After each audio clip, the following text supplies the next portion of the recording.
Al-waswas al-qahri, les types du waswas.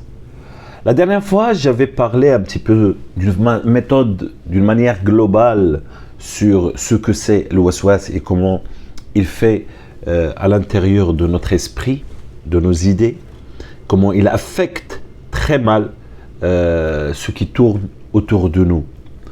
Et on avait bien précisé que ce waswas, il vient de shaitan, il souffle des idées dans la tête. Inch'Allah, je vais faire toute une série de vidéos et à chaque fois, je vais parler sur un type de waswas parce que c'est pas obligatoirement d'avoir tous les types de waswas en une fois. Non, il y a des gens, ils ont un waswas dans un domaine et d'autres dans un autre domaine. Aujourd'hui, je vais parler sur le waswas de la propreté. Le waswas de la propreté, c'est que, subhanallah, cette expression chez nous au Maroc, elle est beaucoup expliquée. Ils disent maintenant, cette femme, elle est moussousa, elle a beaucoup de waswas, elle est très propre. Bien sûr, dans un limite naturelle, c'est normal d'avoir, on aime la propreté, on nettoie bien les toilettes, on nettoie bien les endroits, etc. On lève bien les mains avant de manger, etc. Voilà que ceux qui souffrent de ce problème, ils ne restent pas là. Maintenant, j'ai déjà rencontré des situations où des personnes malades qui me disent que s'ils sortent dehors, il fait un tour, même s'il touche personne, il va croire que rien que le fait qu'il passe à côté de ces personnes-là, il faut qu'il lave plusieurs fois les mains parce que peut-être il y a quelque chose, un microbe ou quelque chose qui passe de ces gens-là vers cette personne. Et donc ces gens-là, tu vas les trouver, c'est comme s'il y a déjà le Covid. Donc ça, je vous parle avant les contaminations et tout ça. Donc des gens qui nettoient tout le temps, qui nettoient leur place, qui lavent tout le temps. Tu trouves toujours chez eux la machine à laver ou la machine en train de tourner et toujours en train de regarder est-ce que vraiment et ils ont peur des animaux. Ils pensent que tous les animaux sont sales. Si un animal il touche leurs habits, ils vont nettoyer les habits, etc., etc. Donc bien sûr, c'est très invivable. Et quand ils vont faire les ablutions, pour ceux qui sont musulmans, ils vont rester très très très longtemps et ils peuvent refaire et refaire. Et ils pensent qu'ils n'ont pas fait, etc. Ils vont se tromper, etc., etc. Pareil quand ils se lavent comme aux toilettes. À chaque fois qu'il y a le mot lavage, propreté, il y a un problème qui se pose et après ça devient très fatigant et ça devient possessif.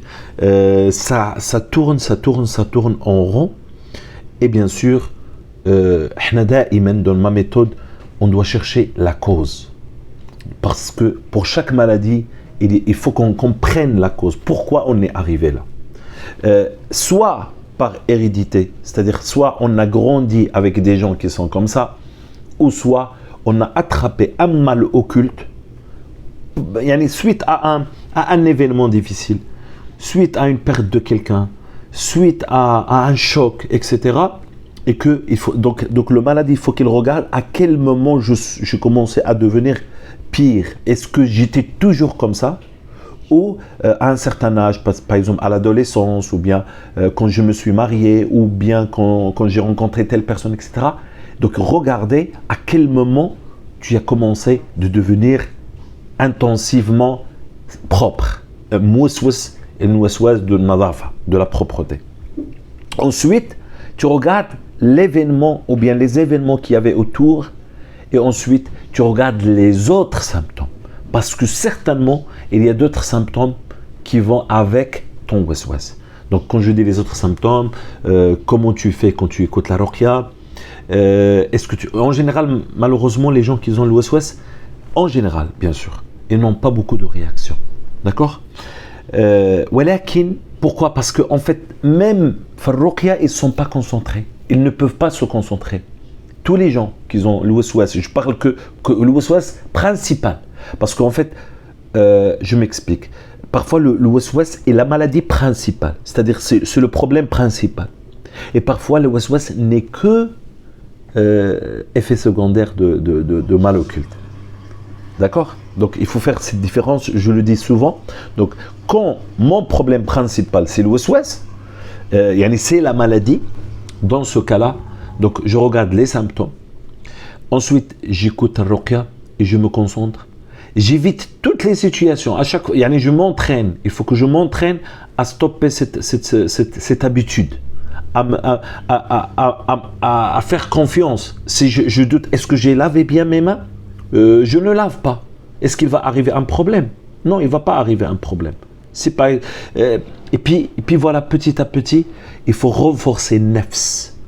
Le nafs, il commence à devenir sensible comme ça et fragile comme ça quand il a perdu confiance en elle et quand il est fragilisé par beaucoup de haine, beaucoup de hasad, etc., etc.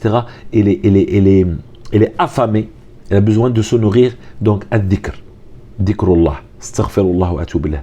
Aktiru min al-istighfar, dites beaucoup astaghfirullah wa atubu ilayh quand vous avez ça. Écoutez Ayat al-Kursi, le verset du trône, autant de fois que vous pouvez, ou bien apprenez-le par cœur et ne restez pas seul, ne restez jamais seul le maximum du temps. Occupez-vous, travaillez, remplissez votre temps et essayez d'apprendre. Essayez d'apprendre. C'est par exemple, je sais pas moi, tu peux prendre des techniques. Par exemple, si tu mets 10 minutes à laver tes mains, prends une montre et diminue ça à 5 minutes, et après à 2 minutes et ainsi de suite. Donc il faut en fait faire en sorte de voir des progrès.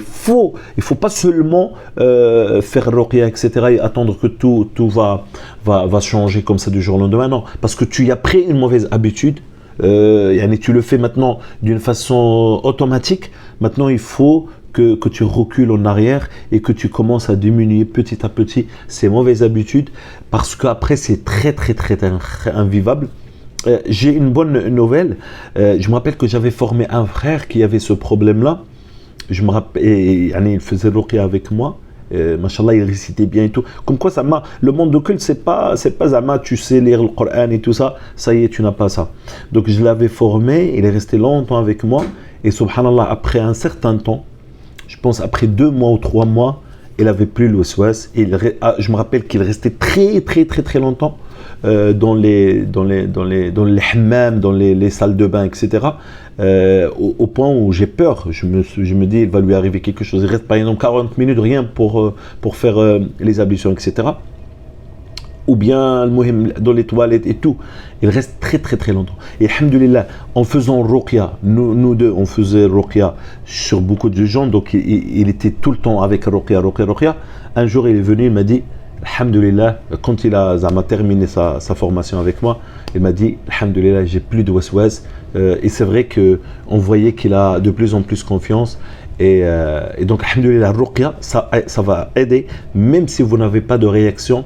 Donc, écoutez Ayat al-Kursi, Qul a'udhu bil falaq, Qul a'udhu bi rabbin nas, énormément beaucoup. Et tout le reste de ruqya, c'est bien. Le début de Surat al-Baqarah et la fin de Surat al-Baqarah, et les ad'iyya, les invocations. Et bien, ça va vous donner de l'énergie à votre nafs. Et votre nafs va reprendre sa confiance. Et bien, vous guérissez, vous allez guérir de ce waswas. Inch'Allah, la prochaine fois, je vais parler des autres types de waswas. Donc, n'hésitez pas, si vous connaissez des gens qui ont passé par là, de le mettre dans le commentaire, parce que vos témoignages aussi vont aider ceux qui passent par là, et quand ils vont lire ça, ils vont être rassurés. Donc surtout, si vous connaissez des personnes comme ça, ou si vous souffrez de ça, n'hésitez pas de mettre en commentaire.